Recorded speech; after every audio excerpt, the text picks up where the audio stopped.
Bonjour et bienvenue sur une nouvelle vidéo. Cette vidéo est à destination des nouveaux sur Vim. Donc, on va voir ici comment ouvrir un fichier, on va voir comment insérer du texte, comment sauvegarder un fichier, comment quitter Vim, et on va voir comment configurer Vim par le biais d'un Vimrc. Donc, si vous ne savez pas faire ça sur Vim, cette vidéo va vous intéresser. Si vous ne savez pas ce qu'est un Vimrc, ça sera défini plus tard. Cette vidéo est aussi contenue dans une playlist Vim. Si vous la regardez, la playlist, vous verrez qu'il y a une première vidéo sortie le 1er janvier 2024 qui se nomme Comment apprendre à utiliser Vim, un truc comme ça. Cette vidéo est faisant 2 heures, elle est très intéressante à regarder en tant que conférence. Mais peut-être que certains se disent, j'aimerais juste avoir la partie BABA de Vim et donc apprendre à utiliser Vim. Ou d'autres se diraient, j'ai envie d'avoir une notion de cette vidéo, mais je l'ai vu une fois, il y avait des trucs trop cool, mais maintenant de m'y retrouver, c'est un peu compliqué, même s'il y a des chapitres, hein. Et bah du coup, ce que je vais faire, c'est que je vais faire une playlist Vim où je vais apporter plein de notions dans Vim. Alors comme là c'est la première vidéo, bah ça va être la plus longue, c'est-à-dire apprendre à faire les trucs de base dans Vim. Mais une fois que ça c'est fait, on fera des vidéos sur une notion très précise sur Vim. Et donc ce seront des vidéos qui dureront vraiment entre quelques secondes à 1 à 2 minutes grand max.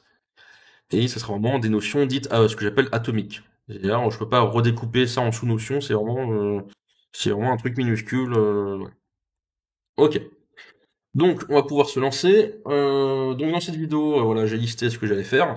Si vous savez déjà faire tout ça, je pense que ça va pas vous intéresser. Je vais peut-être lâcher deux, trois petits trucs en plus, voilà, pas très connus, mais c'est pas des choses qui vont vous changer la vie si vous les connaissez. C'est juste moi qui ai l'habitude de toujours lâcher deux, trois informations supplémentaires qui sortent toujours un peu de l'ordinaire et qui sont rarement données dans les tutoriels sur Internet. Les trucs que j'ai appris au fil du temps. On va pouvoir commencer. Donc, pour m'aider, je suis sur un Linux. Donc, tout ce que je tape est au clavier. Et donc, tout ce que je vais taper sera affiché sur un petit bandeau noir, hein, comme ça on met de l'écran en gros. Vous allez voir que pour Vim, c'est super intéressant que je fasse ce truc. Également, mon Vim n'est pas configuré, en tout cas pour cette vidéo, parce qu'on fait vraiment comme si on partait depuis zéro. Peut-être que vous avez une autre distribution que la mienne, je suis sur Arch Linux, donc peut-être que votre Vim est intégré avec un Vimrc qui vient avec le système d'exploitation, si vous avez un Ubuntu, un Debian, ce que vous voulez. Parfois, il y a un fichier de configuration qui est donné et qui préconfigure un peu Vim, c'est pas grave non plus. De toute façon, on verra après comment faire sa propre configuration. Ok, donc on est sur Vim, on lance Vim, donc là je suis vraiment sur le Vim de base. Et donc on va faire ce que personne ne fait jamais, c'est-à-dire lire le texte qui est ici. Donc Vim, ça veut dire VI Improved. Ok. VI Improved, parce qu'en fait Vim vient de VI, qui est un autre logiciel. VI qui lui-même vient de Sed, qui est un autre éditeur de texte. Sed qui lui-même vient de Ed, qui est un autre éditeur de texte. Ed lui-même qui vient de... Bon, ok, j'arrête, je sais pas d'où il vient, mais on peut remonter jusqu'à Ed en termes d'arbre généalogique. Nous sommes en version 9.1. Si vous avez une autre version, ce n'est pas grave, ça va quand même fonctionner. C'était développé par Bram Moulina, RIP, parce qu'il est décédé il y a pas longtemps. Vim est open source et distribué librement. Ok. Déjà ça, on est sur des bonnes bases. Ensuite, ce qui est écrit ici, vous allez peut-être pas voir la même chose. Pas parce que la version diffère, ça se trouve vous avez même la même version que moi, mais parce qu'en fait Vim fait de l'autopromotion sur certains points par rapport à son propre contenu. Et donc, il va toujours mettre, je crois qu'il y a peut-être 4 messages différents d'entrée comme ça. Mais c'est pas celui qui nous intéresse. Ce qui va nous intéresser, c'est le premier qui est écrit ici, c'est le 2.q Hunter. Pourquoi? Parce qu'en fait, Vim, c'est ce qu'on appelle un éditeur modal. C'est un truc qui a dû être écrit 1 milliard de fois ou dit, bref, éditeur modal. Et en fait, ce qu'on entend par là, c'est que Vim est a plusieurs modes d'exécution qui permettent de faire plusieurs choses. Ici, on va voir que deux modes. On va voir le mode normal, c'est-à-dire celui où on se trouve actuellement. C'est le mode par défaut de Vim, dans lequel on peut entrer des commandes. On verra après le mode insertion pour insérer du texte. Et dans le mode normal, on peut entrer des commandes. Alors, quel type de commande? C'est simple. Imaginez un fameux bloc-notes que tout le monde connaît. Et il y a toujours, en haut de ce bloc-notes, un onglet avec écrit fichier.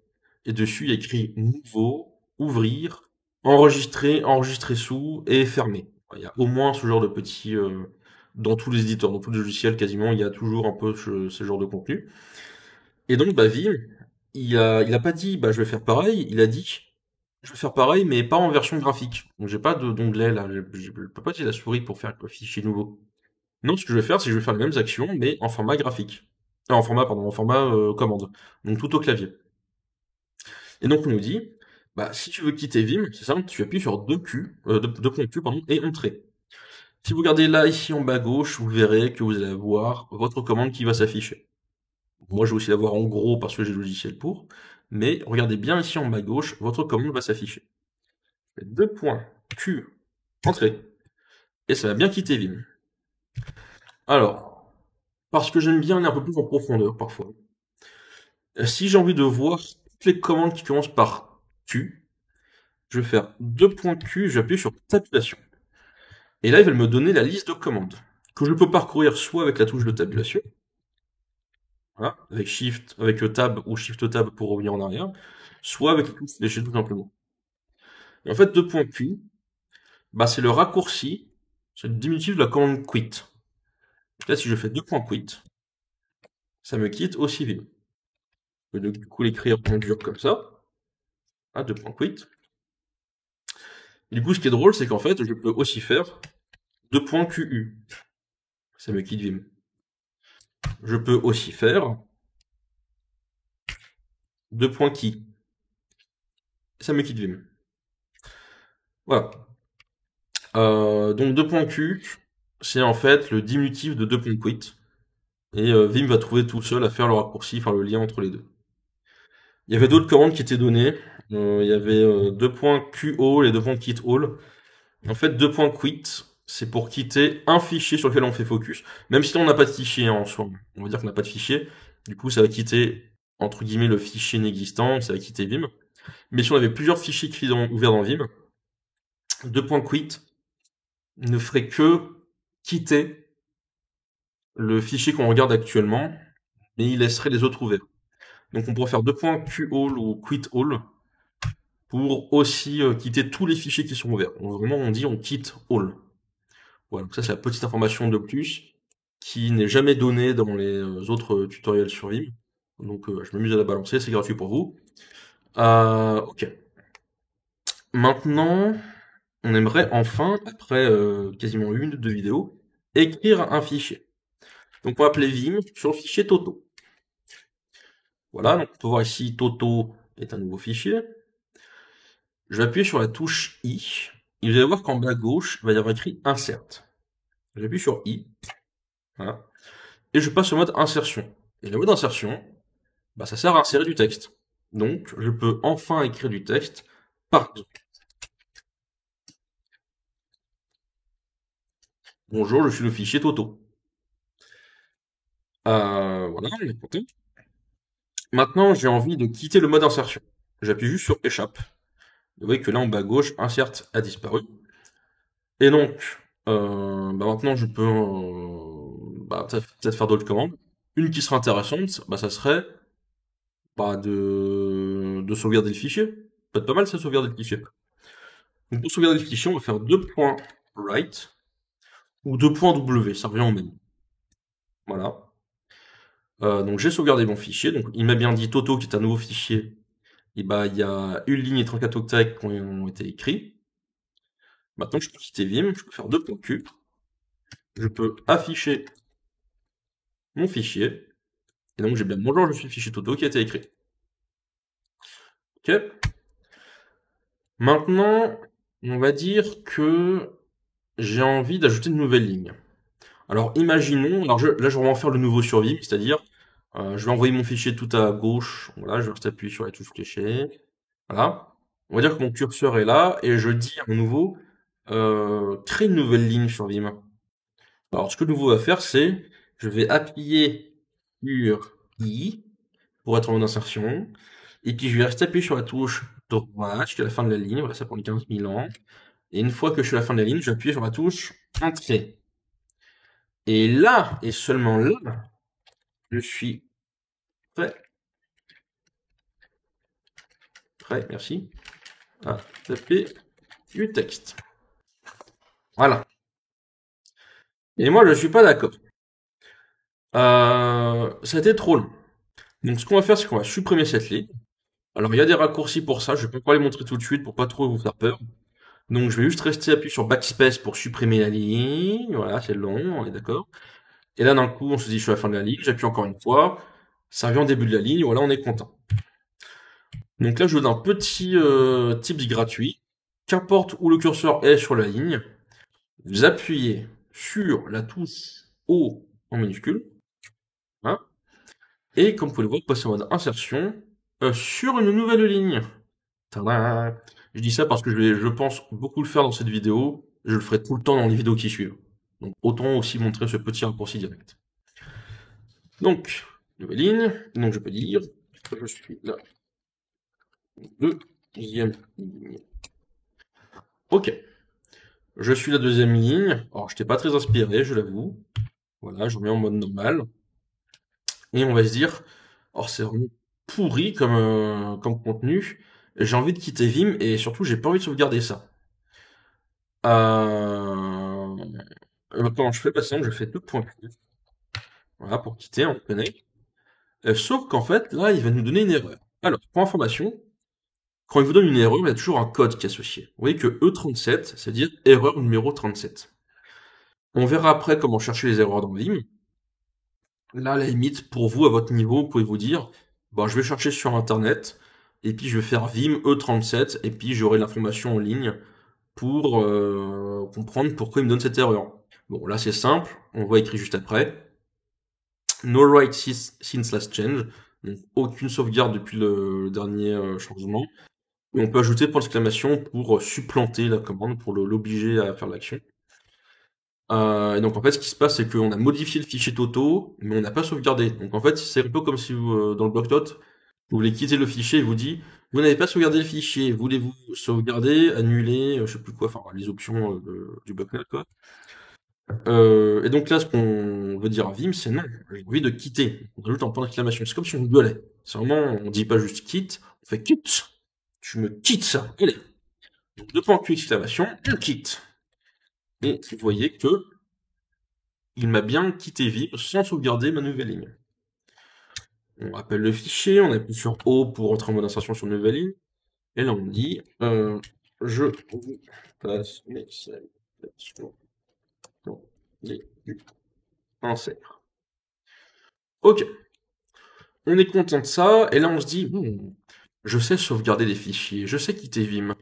Est-ce que je pourrais faire les deux en même temps? Est-ce que je pourrais quitter tout en sauvegardant?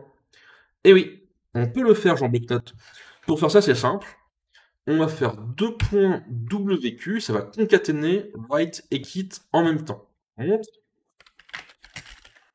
Voilà. Donc j'ai réussi à sauvegarder et quitter Vim en même temps. On peut être un peu plus rapide, alors je vais vous montrer, je vais faire une autre ligne. Voilà, je suis très subversif. J'écris ce que je dis. Et donc maintenant, j'ai envie de sauvegarder en quittant. Au lieu de faire deux points WQ, je peux faire 2.x. Alors, information, attention, c'est que toutes les commandes que je rentre depuis le début, je mets des minuscules.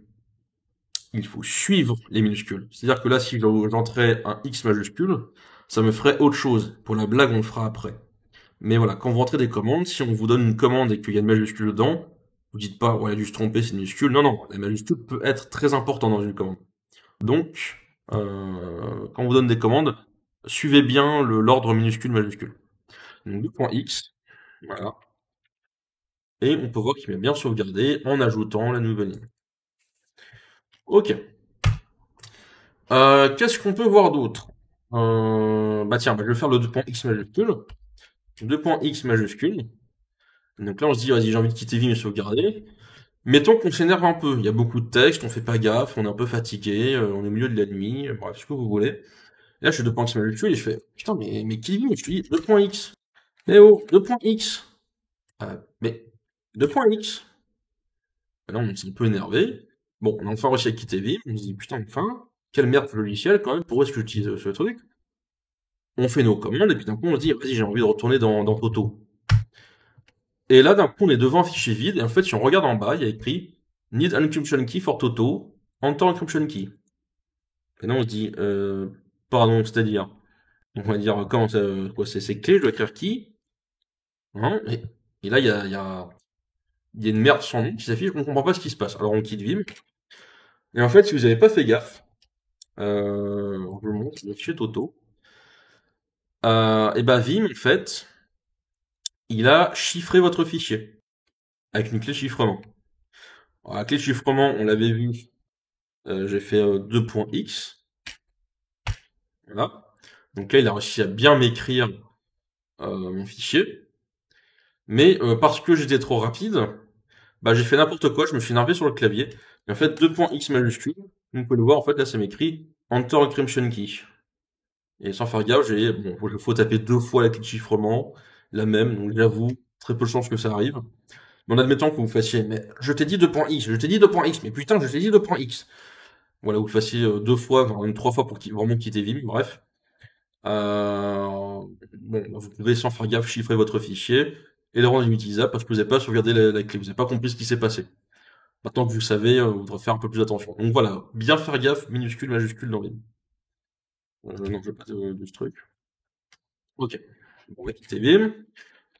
On retourne sur le terminal. Maintenant, admettons, j'appelle juste Vim comme ça. Puis je réfléchis un peu. Je me mets en mode insertion. Puis finalement, je dis, j'ai besoin de nouvelles idées. Il faut que je prenne l'air. Je suis très inspiré, hein. Comme vous pouvez le voir, j'aurais fait un super écrivain. Donc, je fais ça, et je me dis, ok, c'est cool, faut que je garde ces idées sur le côté. Bon, je vais sauvegarder mon fichier. Donc, je fais 2.w. Et là, il me dit, erreur 32. Ah, ah, no file name. Ah ouais, merde. J'ai ouvert Vim, mais j'ai pas donné de nom de fichier. Comment je fais? Et ben, en fait, à la commande write, ou x, à la commande write, vous pouvez donner un nom de fichier. Donc là, je vais l'appeler T, et donc TT va être écrit. Donc ça aussi, quand vous entrez des commandes, parfois, vous allez voir que intuitivement, ça peut venir. Vous allez y penser quand vous allez mieux comprendre comment fonctionne Vim. Mais vous pouvez donner des noms de fichiers pour qu'il exécute une action, soit sur le fichier qui est déjà ouvert, .write, soit sur un fichier qu'on veut ouvrir. Et même s'il n'existe pas, hein, il va le créer ou il va le créer au moins virtuellement dans la mémoire, dans la RAM. Mais voilà. Ok. Donc on a vu comment ouvrir Vim, comment ouvrir des fichiers, les sauvegarder, quitter, etc. On va voir comment afficher le numéro de ligne. On va voir un peu comment configurer Vim. Alors pour ça, ce que je vais faire, c'est que je vais créer un fichier C, qu'on va appeler main.c. Donc on va faire du code, hein. On va faire un petit peu de code, rien de bien ouf, mais histoire de montrer un peu certaines choses dans Vim. Donc admettons que je fasse du code. Donc include stdio.h. Donc bon, là je suis content, il me fait de la coloration syntaxique. Selon certains systèmes et versions de Vim, il peut ne pas vous les mettre par défaut si vous n'avez pas configuré. Donc je vais faire un peu de code sur quelques lignes dans Vim.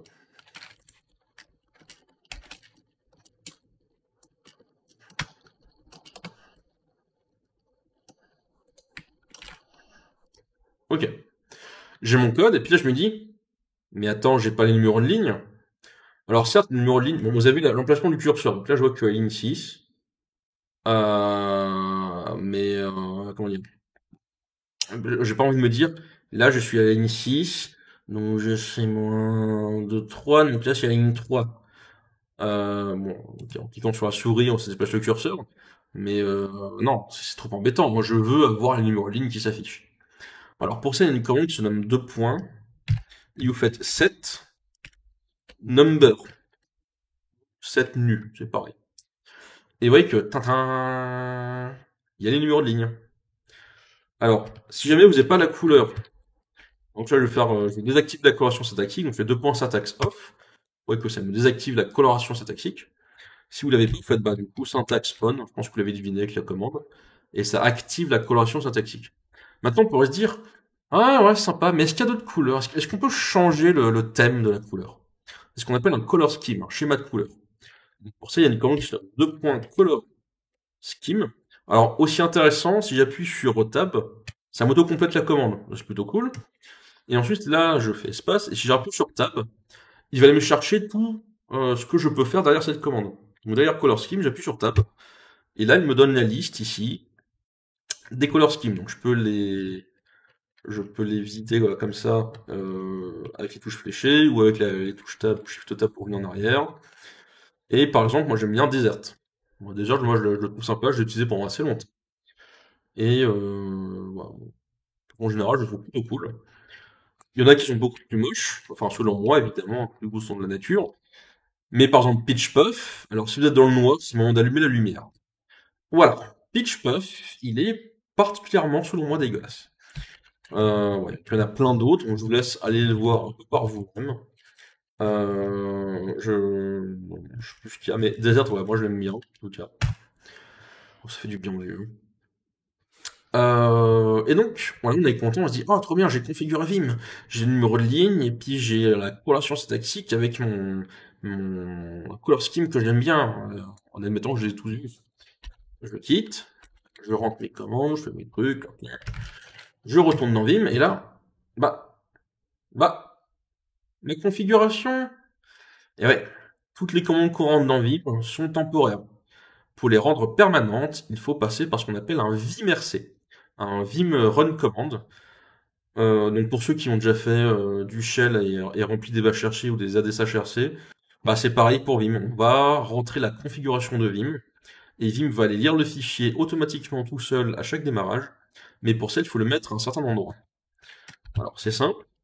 On va faire un vim rc dans le home. Donc tilde slash et on va l'appeler .vimrc. Et donc ce fichier .vimrc, il va contenir les configurations qu'on a écrit tout juste avant. Donc on se met en insertion, et là on va faire 2.7 number, ou 2.7 nu, qui marche pareil. On va faire syntax on pour être sûr d'avoir la correction syntaxique. On va faire color scheme desert. Et donc là on est content. Sauf que non, j'en bloque note, on n'est pas content. Nous, quand on fait un vimrc, on veut qu'il soit élégant, on veut qu'il soit propre, on veut qu'il soit maintenable dans le temps.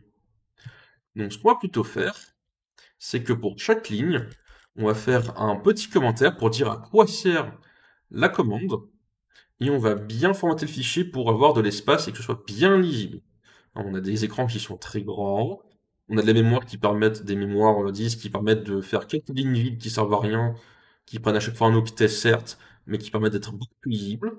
Donc ce qu'on va faire, c'est qu'on va écrire au-dessus de chaque commande un petit commentaire pour dire à quoi sert la commande.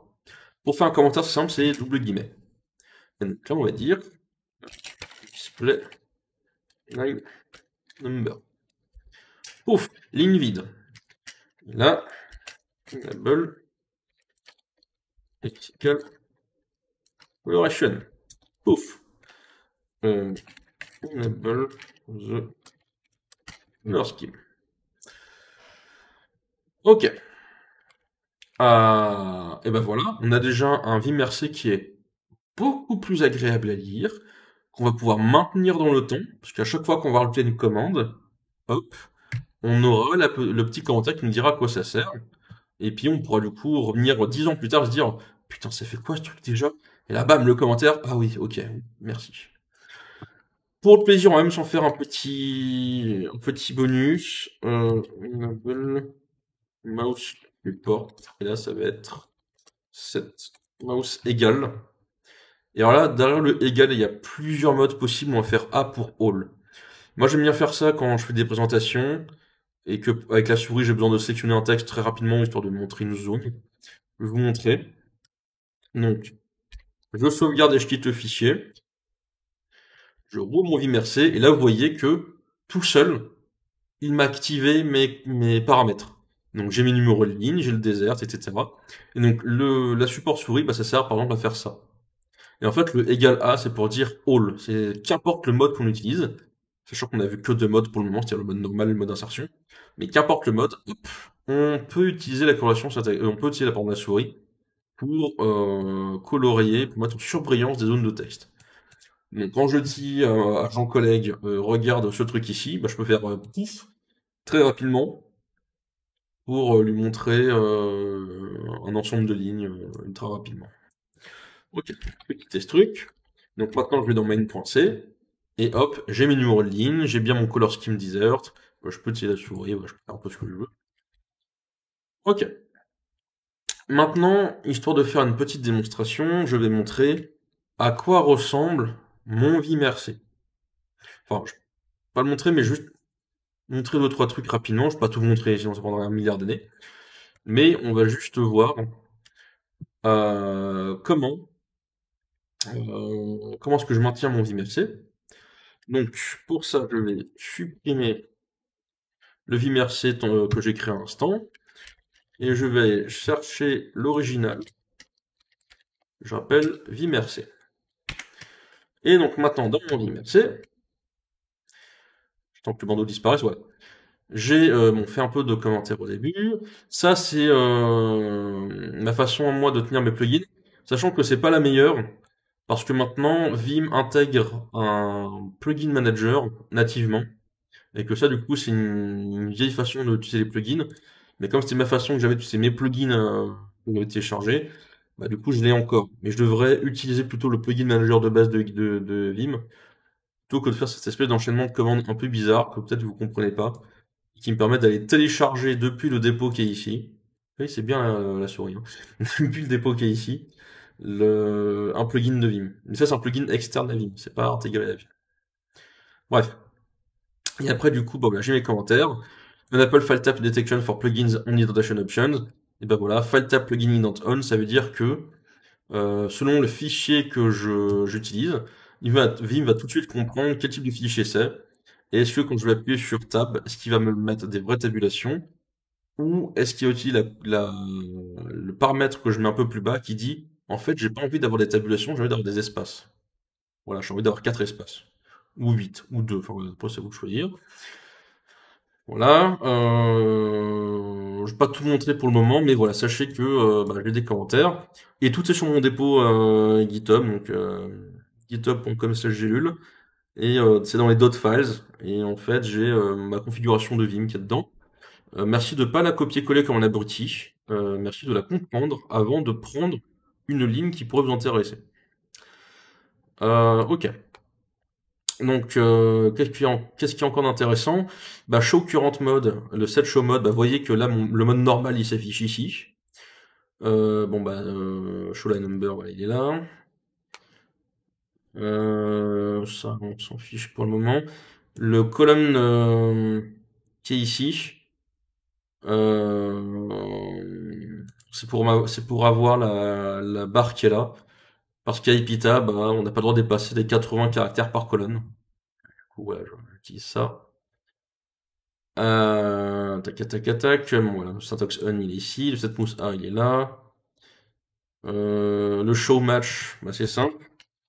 Quand je fais des parenthèses, vous voyez qu'il va me dire à quoi ça correspond. Voilà. Le land wrapping. Wrap en text colonne 80, bah, voilà. Set cursor line, vous voyez que le set cursor line il est cool. Vous voyez que là où il y a mon curseur, il y a une espèce de ligne un peu en surbrillance qui se fait par rapport au reste du fichier. Quand je fais de la recherche, j'ai envie d'ignorer la case, ce genre de choses. Quand je vais utiliser les chevrons, ça va me faire un 4 espaces, à gauche ou à droite. Si j'ai envie d'insérer des espaces ou de tabulation, c'est expand tab. Et si j'ai envie d'insérer n espaces quand j'appuie sur tab, j'utilise soft tab stop, pas facile à dire. Là, je mets à -1 pour qu'en fait, il récupère la valeur qui est ici avec le shift width égale 4. Donc si je mets 8 ici, bah, il va me faire 8 espaces. Si je mets 2, il va me faire 2 espaces. Voilà. Le map leader, bon, ça je le mettre plus tard. Voilà, il y a beaucoup d'options. Mais vous voyez que du coup, mon vMRC, voilà, Color Scheme du coup c'est Jelly Beans, mais qui est un plugin. Et vous voyez que du coup, bah, mon vMRC, bah, j'arrive à le maintenir comme ça, avec des commentaires pour définir des zones de configuration, et puis toujours un commentaire pour dire à quoi sert la commande qui suit, et une ligne vide, histoire d'avoir un environnement lisible. Bref, on a 30 minutes d'enregistrement, c'est déjà assez long comme ça. Les prochaines vidéos, promis, elles vont être beaucoup plus courtes. Mais voilà, j'avais besoin de faire au moins une vidéo, bah, apprendre à utiliser Vim et vite fait le configurer. Je pense qu'il y aura une vidéo d'ailleurs sur les dot files, ça sera assez intéressant, pardon. Vous pouvez donc du coup, je le rappelle, me retrouver sur le serveur Discord Kingdown, qui est une association qui a pour but d'aider les gens, enfin dans une assoce, à faire des projets, voilà, faire un peu tout ça. Et donc d'apprendre par la didactique, c'est-à-dire bah vous faites des projets ensemble, comme en groupe, et puis vous apprenez comme ça des technologies. Donc voilà, donc je suis dessus. Il y a le lien qui est en description dans la vidéo. Et bah je vous dis du coup à la prochaine vidéo où on fera des trucs un peu plus avancés, etc., etc. Mais promis, ce sera des vidéos beaucoup. Allez, à la prochaine vidéo.